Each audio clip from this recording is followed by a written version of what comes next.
best I can do. Can you hear me? Yeah. Well, I can't, because then I can't read my text.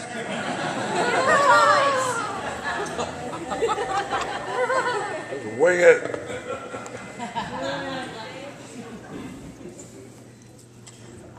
When I was asked to talk about our path into the future tonight, I was reminded of a brief scene from the movie Life of Brian. Brian's followers become his pursuers. They chase him down an alley, chanting, "Show us the way, master." Finally, they corner him, and he says, listen to me, people. I can't show you the way. You must discover it in yourselves. And they say, "Oh, yes, master. Yes, great master. Tell us more." Right now, I feel just like Brian. Tell us more, Larry. But I will try to tell you, well, not exactly what will happen next. We have a few ideas. But how things happen next.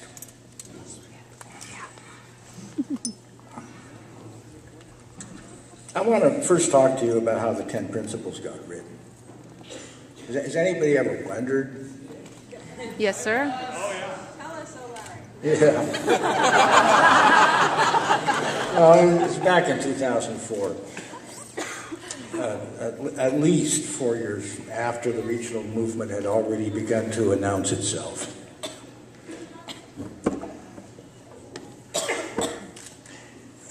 This is very well worth remembering. I'm speaking specifically to the regionals now because you started it. We just caught up. We simply acted, in fact, in aid of your efforts. And once they had begun to coalesce, we simply took advantage of a somewhat elevated perspective at the center and decided to act in aid of what you were all doing. In fact, the 10 Principles finally turned out to be a collaborative effort. The people who were then regionals, I collaborated with them. I put out a draft of it, and they fed some ideas back, and some of those things are incorporated into the current document.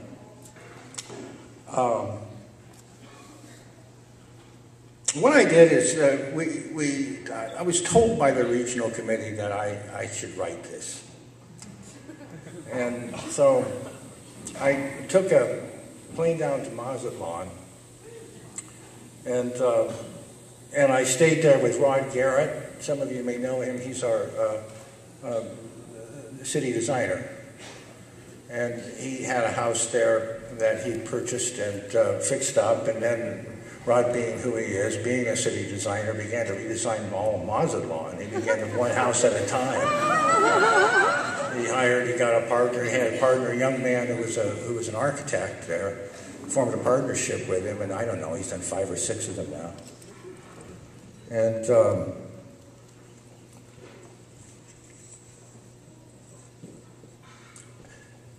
every day, this was in the old town. And most of Mazatlan's kind of is an awful mess, but at the very center of it is the old town. And it's not really much of a tourist destination, but what I did is I walked down to the local Zocalo, which is a civic plaza, and I stationed myself at a sidewalk cafe. Now this was a great place. At one end was a municipal art school, and at the other end was a museum, and there were sidewalk cafes all around.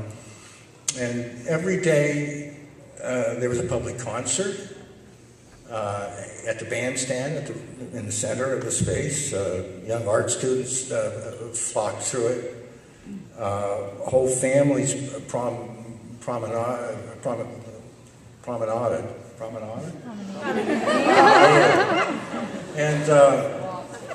And which was touching. They were like the father and mother goose, and they were like little children, and their families, like goslings, would come in behind them, and it was very loud. There was dancing, there was singing, and none of this was done for tourists. It's just not really a tourist spot. Most days I was the only Yankee in the place. They were doing it for themselves. There was, in the middle of my stay, there was a beauty contest that went through, flows through all the streets. It ended up in the plaza. And as I walked around, poked around the town, I realized when these people weren't singing and dancing and carrying on in the plaza, they were rehearsing singing and dancing. You could hear them through the walls and the windows in the streets. And so I sat there every afternoon, smoking cigarettes, drinking coffee, hunched over my computer. And to the constant stream of locals who drifted by, I think I looked like some sort of giant white termite on speed.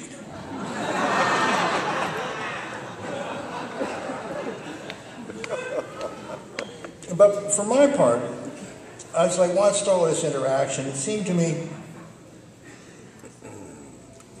like some great nutrient upwelling, like a vast bloom of plankton in the sea. This is the very food of culture that was going on around me.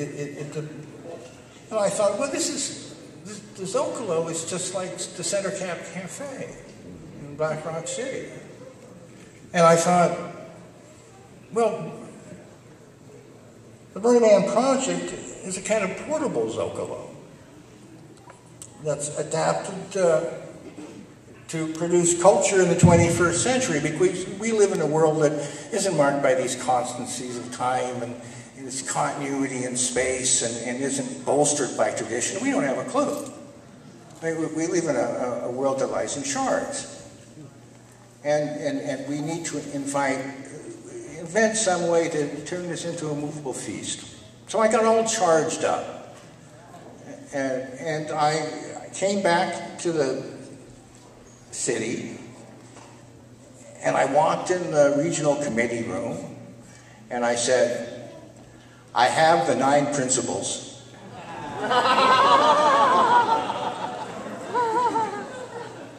And they said, well, Larry, shouldn't there be 10? Well, I'd already gone to Mazatlan, and I didn't have the air for Mount Sinai. So I went home and thought about it. You know, all that time working in the Zocalo, I've been, you know what I've been doing? I've been thinking about all the experiences that it brought me and us, everyone who worked on the project over all these years, to that point in time.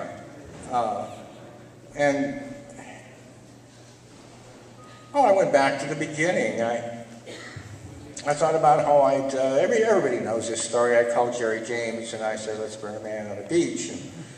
And it was an artist's motive, I suppose. Though I didn't think of myself as an artist. It was just that there was something in me that had to find a presence in the world. And of course, we call that today radical self-expression. And first principle. I thought about, have we taken the figure down to the beach and having built it in a garage, you maybe build theme camps today, and we build it out of scrap lumber, and well, that's called radical self-reliance. And I thought about how how we installed it in a public place, the beach, right on the tide line. And as soon as we lit it, how people came running from the north and south to be a part of it. And of course, that's called radical inclusion.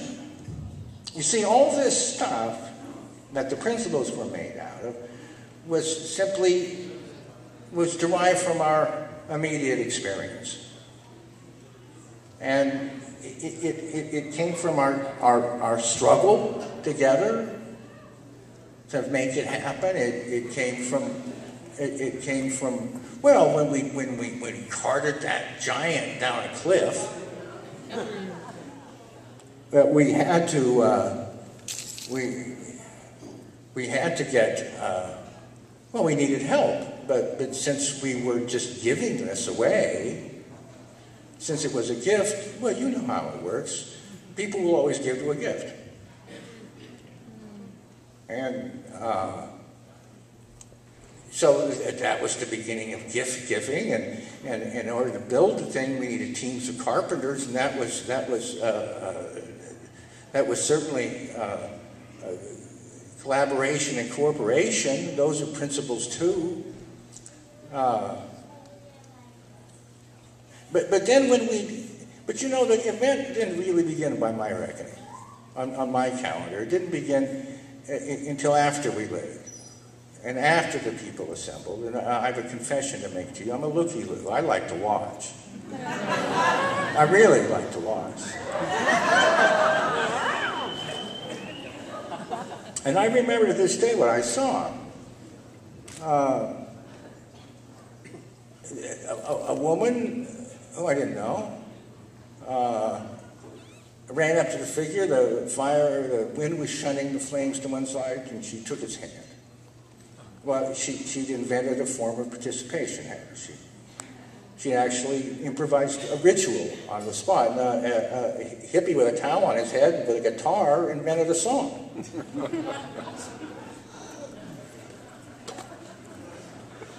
And I think that's what opened our hearts. It did mine.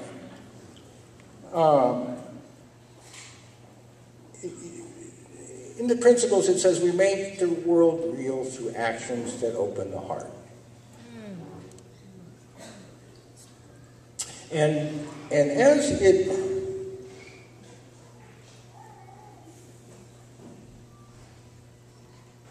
as I saw the light reflected in their eyes, and as I saw these people interacting on the beach, it became clear that we just simply had to do it again. And that's when Burning Man began. So I came back to that committee room, and I said, all right, I've got the 10th principle. It's called immediacy.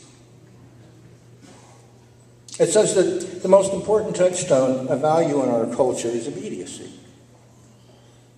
We seek to overcome barriers that stand between us and our inner selves, the reality of those around us, participation in society, and contact with the natural world exceeding human powers. And that's exactly what happened in that moment. So why don't we have cell phones this year? Cell phones? Oh, hell, we're not going to have cell phones. Who told you that? That's an urban legend. You know,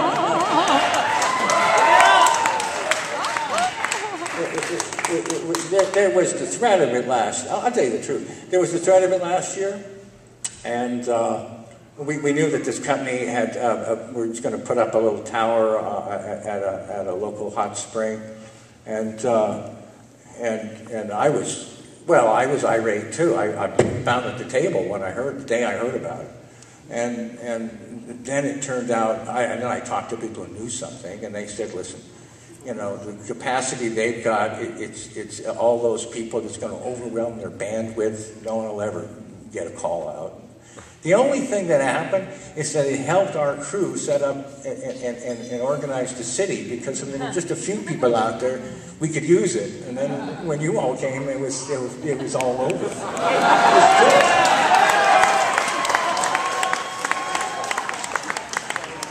But I'll tell you something, there was a backup plan, and there had been a backup plan for years. And that was to communicate with the community. and tell them, just like fucking and shitting, which you don't do in public, you don't do in the road in Black Rock City, it's a civil environment, it's uncivil to use your cell phone in public too. It's a private function, you know. Go do it in a porta potty if you must.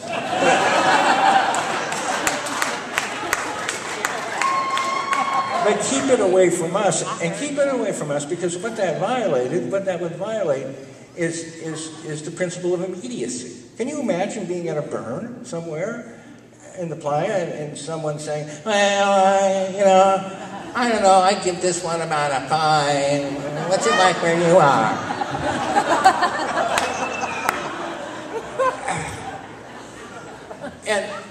And having told people that, it would just like, do you see people going around selling hot dogs? No, because they immediately be corrected by others, because people have internalized that value about not selling things. They've internalized it, and they'd be so shamed by people around them, they'd run for cover. So don't worry, the power of culture is people said, I actually heard people say this, and it enraged me at the time. They said, oh, well, that's programs. Let it roll over, that's programs. No, it's not. Not for us it would be, not out there. And so it isn't, the power of culture is a lot stronger than this fable of programs. So we never worried about it. We never worried about it. It's just people imagine their worst fear. It's like that dream people have every year that they went to Burning Man and it was in a Kmart parking lot. You're just afraid it'll be taken away from you. That's all. But it's not going to be taken away from you. I mean, we're hard at work, jawboning the BLM and dealing with morons who do skywriting and trying to set up a cell service. They're not going to make any money doing it. Anyway, where was I?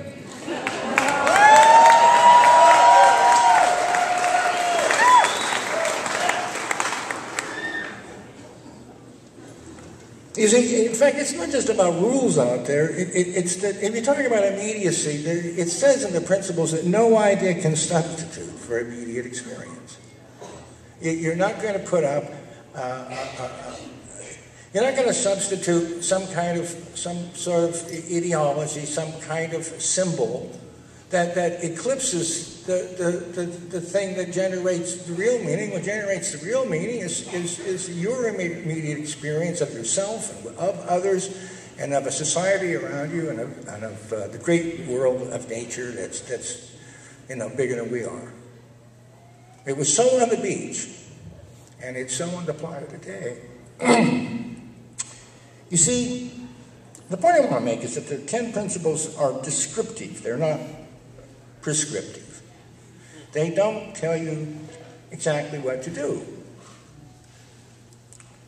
And my simple intent in writing them was to evoke those values that we had earned, that we had internalized as a result of our experience, and that live within us. And that's why predicting the future, I was asked the other night, is a little iffy. Because, in any shifting field of creative interactions, such as we've created, the future is often very unpredictable. This runs parallel to what I call the problem of attribution. I imagine, since all of you work on creative projects of one kind or another, that you know what I'm talking about. With any collaborative milieu, it's often very difficult to identify who invented what. In fact, on Wikipedia for a while, I was identified as the co-creator of one of 5 different events that coalesced to become Burning Man. There were 15 other names there. And that's probably because success has many parents and poor failure is an orphan.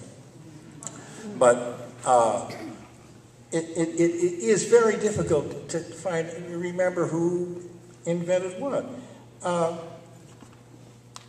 One person has an idea, I know you've experienced this. Another person adds to it. And then another person perhaps synthesizes those two ideas into something greater and broader, and so it goes pocket to pocket to pocket. And I've seen that happen in almost a split second. Who can remember later on who invented it? Who cares? Because when gifts are flowing in that way, and everyone becomes aligned, with the flow of the gift stream, it really scarcely matters. And you don't have to worry whether you're going to get credit or not, because in the world that we've created, which is essentially a very generous one, any doer and any thinker is almost always guaranteed to receive the recognition from those who count, those who are around them, and those who work with them.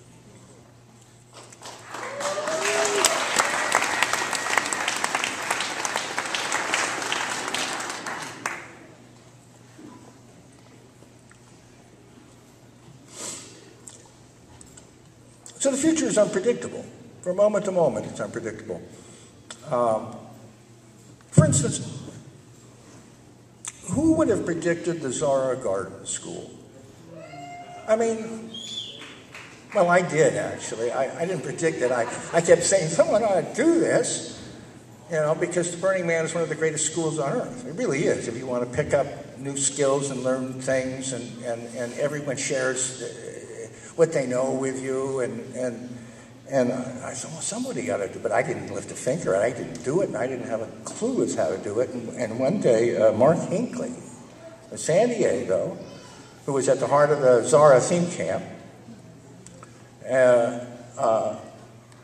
contacted us, and eventually he wrote a little piece about it.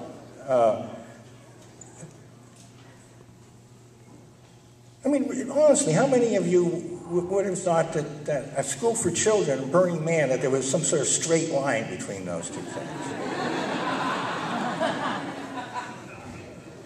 He says, project-based learning is a big thing in education. He has a background in education. He knows what he's doing. The school is chartered now, and it sounds like it's going great guns. The idea is to construct meaning by learning content, in the context of creating practical projects. That's what we did. We constructed meaning. The 10 principles came out of practical projects that we had to learn how to do. The curriculum is integrated, so students are learning all the subjects all the time in such a way as to understand the relationship of the parts to the whole and to construct meaning holistically and organically. The Zara twist is to structure education on a gift economy of playful service as a motive for work. Like Burning Man, the projects must be engaging, interactive, and fun for others to experience. Work is not because it is assigned and owed, like a commercial transaction. It is done because everybody is working together to present something fun for others. Responsibility to self and others is internalized and aligned with one's best nature. Belonging, he says, begets giving.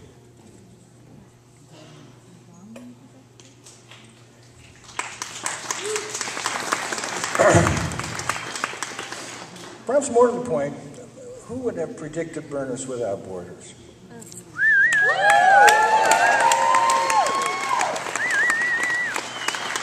I mean, I know how it got created, and I think a lot of you do, but perhaps some don't. It was in the year of Katrina.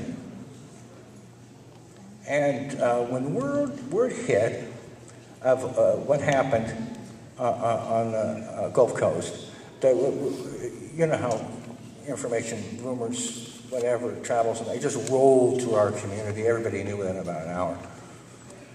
And Joan Baez was there, and she sang Amazing Grace, and they started raising funds. We set up a collection stand at the center camp, and a very respectable sum was collected. And that's all well and good, but something much more significant happened. The people who built the temple crew, and people from DPW principally, got together, and these folks Well, the temple crew had labored to create this great gift for the city. They in the DPW knew the value of diesel and water, and knew how to operate heavy equipment. And so they thought, well, why don't we go down south and figure out, see if we can help. And they ended up in Biloxi, Mississippi, ran into some Buddhists there who directed their temple, finished it one day before the hurricane hit, and seen it blown to smithereens. Well, the temple crew, they knew something about building temples, didn't they? And so they went to work on that, and then they went deeper into the country, and they came upon a community that had been hit even harder by the hurricane, and most of their homes have been completely destroyed. And these folks were better equipped than FEMA to deal with the situation. I can guarantee you that. In fact,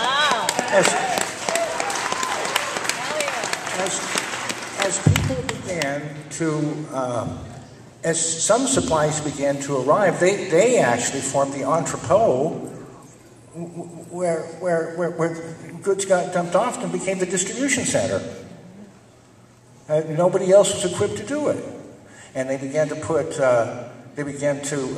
tear down, they began to reconstruct some housing, and they began to tear down a lot more. But this is my favorite part of the story. By the way, they stayed there for weeks and weeks and weeks. And we very quietly at the center began to funnel money to them. That's what we could do at the center. And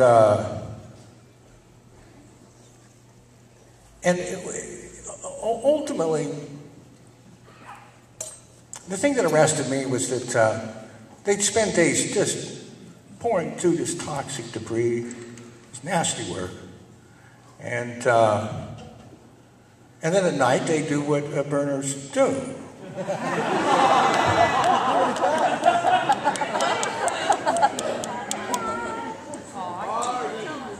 So they began to build art out of all this rubbish and throw it on the bonfire. And then the locals, there was a local who sat down at the campfire one night at a bonfire and said, I never seen anything like this. I've never seen anything like this. But I likes it. So then the locals began pawing through the absolute ruin of their lives. And they turned it into art and threw it on the fire.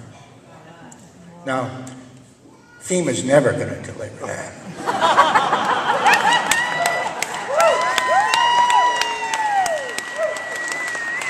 Because what that represented was catharsis. A very soulful thing. And usually, public service organizations that can't quite get that far. Only a community can do it.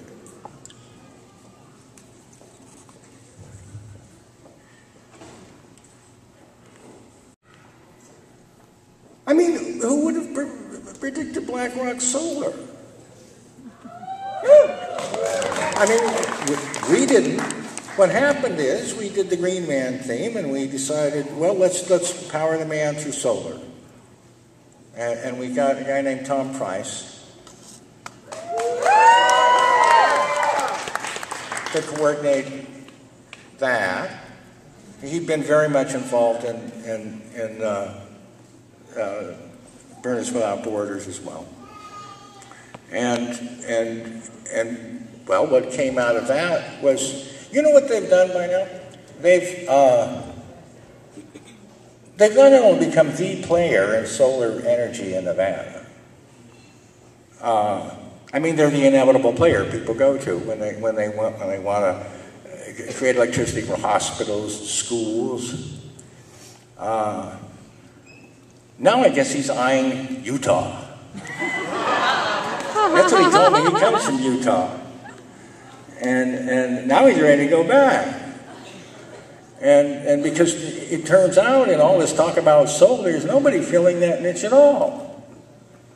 And so it's formed a nonprofit organization. It's very activist. It's volunteer-based. And it's beginning to illuminate the whole Great Basin. Well, we didn't plan for that. But it emerged from the ethos that the 10 Principles at least tries to describe.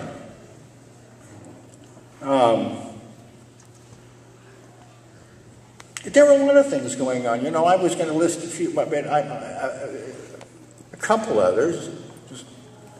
But I was talking to several people, and I'm just abashed by all the things that are going on. I mean, I really am. I didn't have a clue. I mean, you know about, I guess you know Figments that takes place on Government Island? That's, it's growing fast. No one had really ever found a use for Government Island, and they went out there and they know something about, you know, doing things in, you know, deserted places. And now it's quickly becoming an institution in New York City. And the latest thing that's going to happen is that it's going to, Figment, the project is going to move to Boston as well. Wow.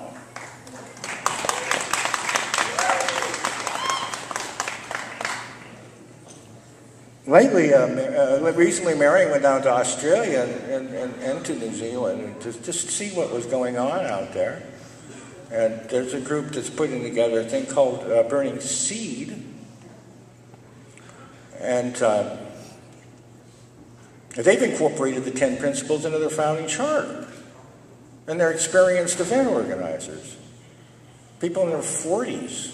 Some of them in their early 50s who have experience organizing, you know, other kinds of events. And they're all charged up. And if you want some glimpse of what a possible future, and I'm just guessing, might be, if another large event can grow up on another continent, that's going to be a trampoline for the Burning Man movement. I mean, when that happens, my God, what a persuasive argument it would be to the world. Then they'd start to get it. It's all very exciting. But I want to look at another issue that I think has very practical application to regional events and the sorts of things that you guys have to deal with. Because I don't want to paint too rosy a picture. I mean, on the basis of what I said, it's all true.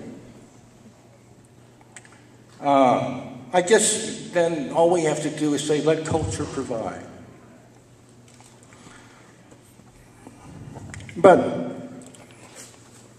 as the people who spearheaded the efforts that I've been describing, and many more that are out there today, can tell you, to do anything ambitious in the world, to do anything that can change that world, you have to get organized.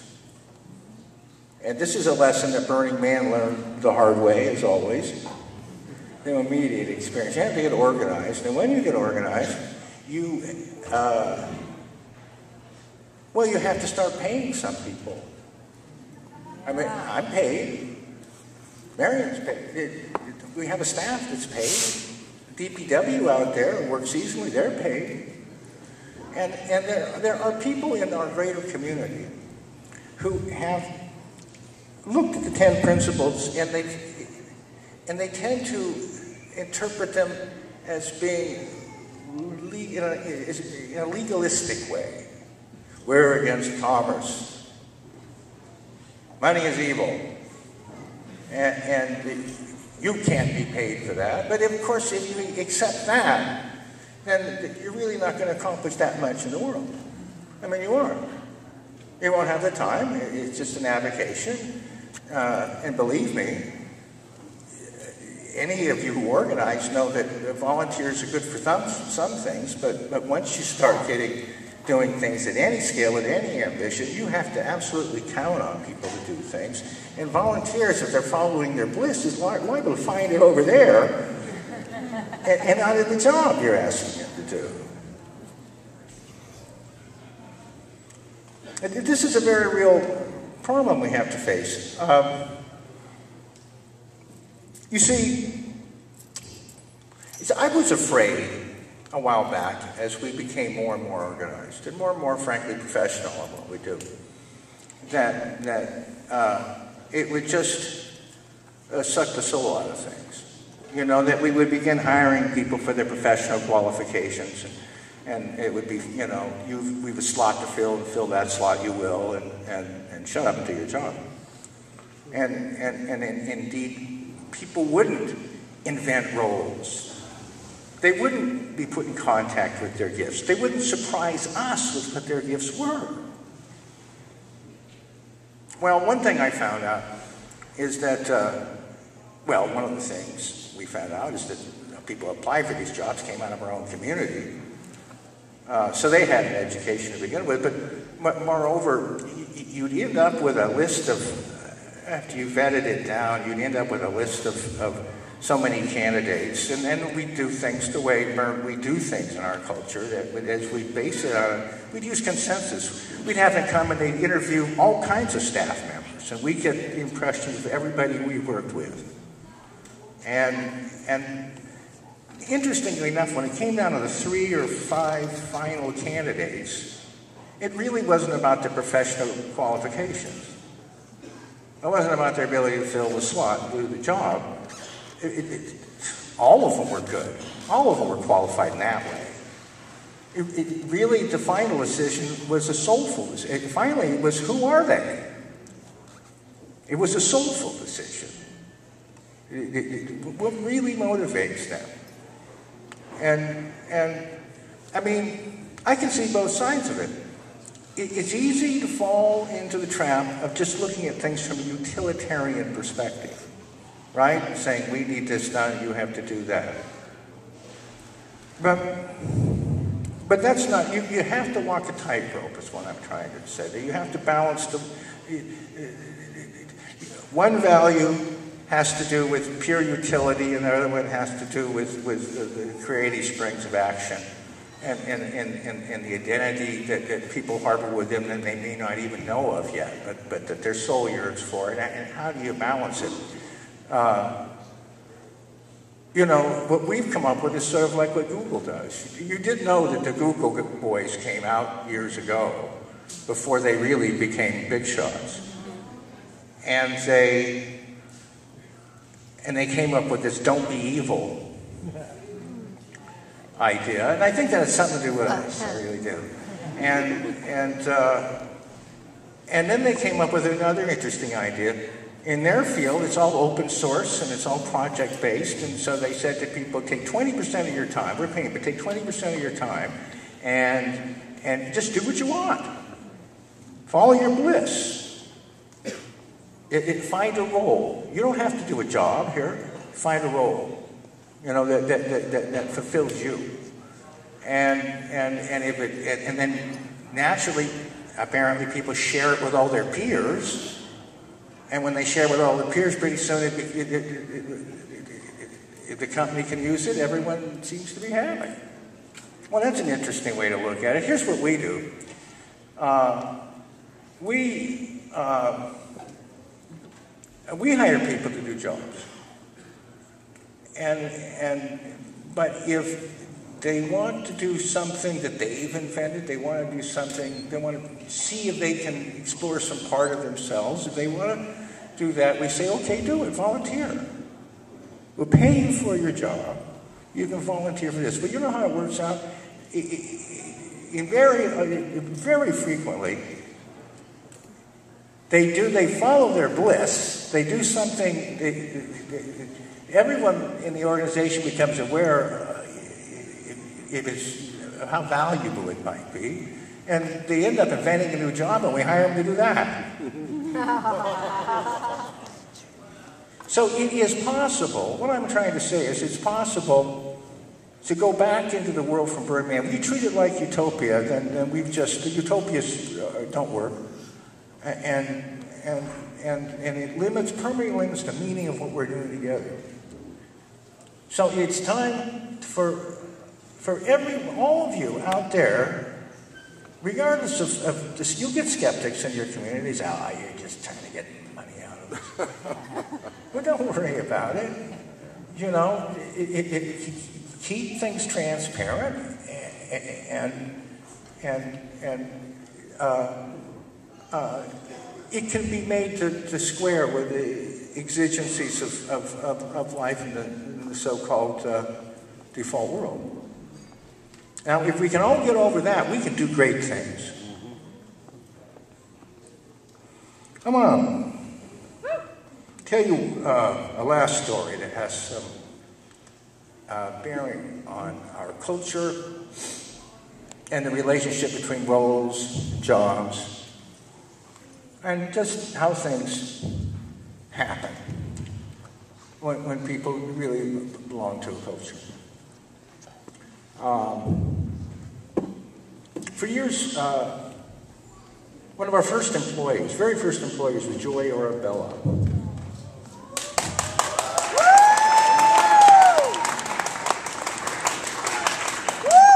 Now, well, obviously, some of you, it doesn't surprise me that some of you knew her. If you called the office with a question, I don't care how idle it might be deemed, Joy would talk to you. She'd talk to you for half an hour. She was great. She was our den mother. Joy could cook. She fed us so awfully well. And she had a word for everyone at all times. And none of this stuff, for the most part, was in her job description. I mean, which is to say, her role was precious. Her job, well, she didn't do that hot of a job.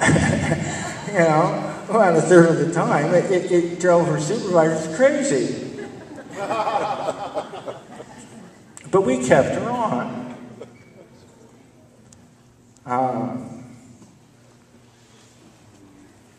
Because as a community, we could see how valuable that was. And Joy began to die. She died of cancer last year.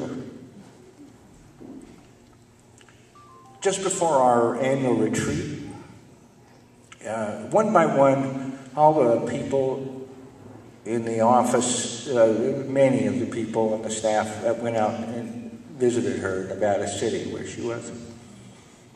And so just before the retreat, she passed, and a couple people got away from the retreat and went to her funeral, went to the burial.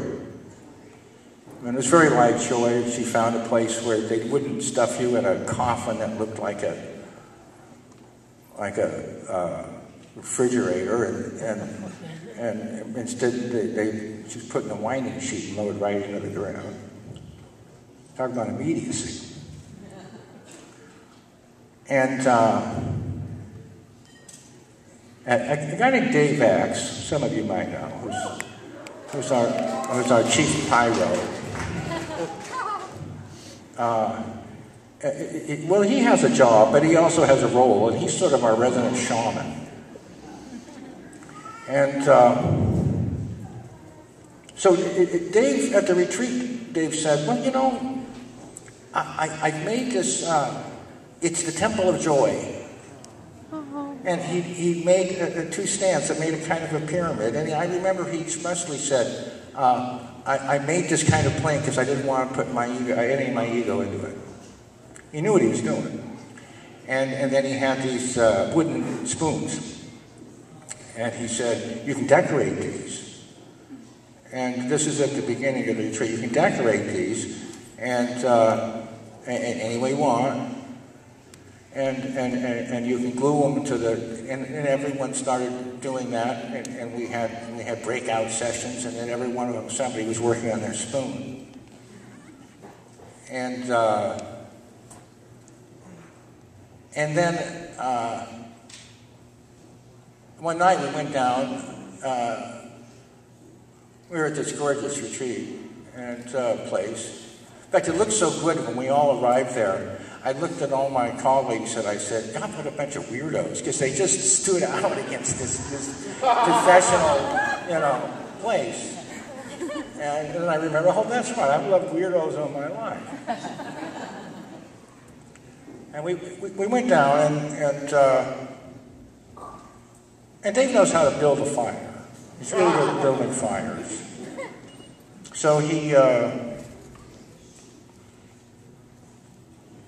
lit it, and it took a while. It looked at first, oh, maybe it's not going to burn, but we knew that, he knew what he was doing, and it seethed a little, and it smoked a little. And as that happened, people around that circle, now, let me point out, nobody told him to do this. Nobody told anybody to do this, really. But we live in a culture where everything we do in making grain gets ritualized. I mean, people just invent rituals, and I'm telling you, when they work together and when they share values, when there's something transcendent at the center, people know how to construct metaphors, and people will do things that have such resonance that everybody adopts them, and suddenly in this collaborative way they elaborate themselves. And that's how the whole ritual life of mankind used to be. It was elaborated from the very beginning, eloquently, by people's interactions with one another. And we do that constantly. And so the fire began to grow. People began to share stories about joy. And it was a little constrained at first. It was a little halting. People were reaching for something to say. And after a little while, I began to feel that perhaps it was a little too idealized. Perhaps it felt like we were turning joy into a statue. So I made a joke about her incompetence. Because these are, and then somebody sniggered, people began to share that. And, but at this point, everybody knew what joy meant to us. And at that moment, the flames began to rise. And it was beautiful. And the sparks began to fall. And it shed her presence in our midst. She was the fire. So all I can say to all of you is burn away. Thank you.